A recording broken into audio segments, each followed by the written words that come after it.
Salut à tous, j'espère que vous allez bien. Bienvenue dans cette nouvelle vidéo dans laquelle je vais la dédier au regroupement familial.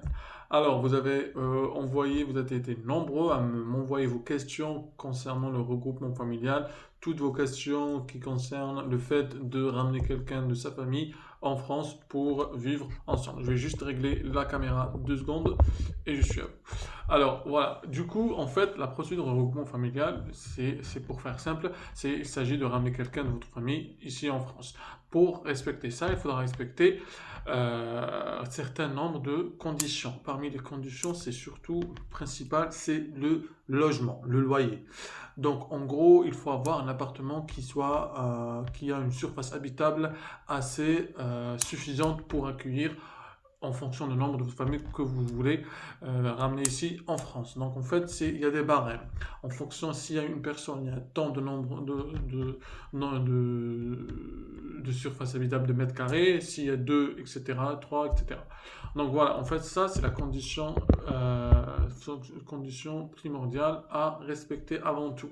Il y a aussi la deuxième condition maximale, principale aussi, c'est le salaire. En fait, il faut certainement avoir un salaire plus ou moins 1,5 le SMIC. C'est certains qui disent aussi le SMIC.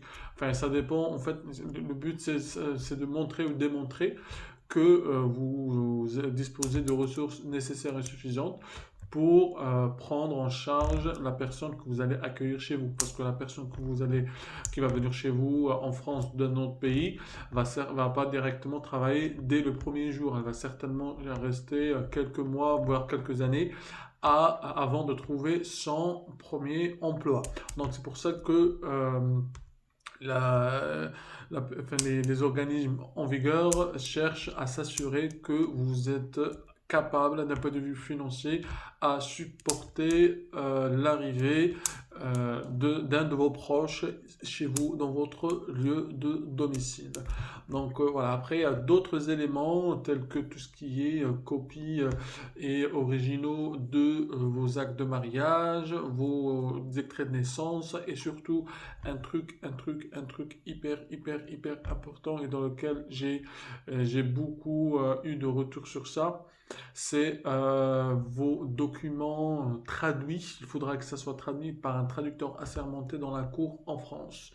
Évitez de traduire vos documents directement sur place, là où vous êtes. Je prends l'exemple en Algérie. Moi, j'ai eu des cas qui ont traduit leurs documents en Algérie par un traducteur assermenté en Algérie, hein, il a ce qu'il a, mais en fait, il se peut qu'il ne soit pas ici reconnu dans la cour française de justice. Donc c'est pour ça que il est préférable de faire traduire vos documents tels que extrait de naissance, acte de mariage, situation familiale, etc. Il y a beaucoup de documents de ce type qui sont demandés impérativement, selon le cas, lors de votre demande de regroupement familial. Donc il faut impérativement faire gaffe à ces deux, trois astuces.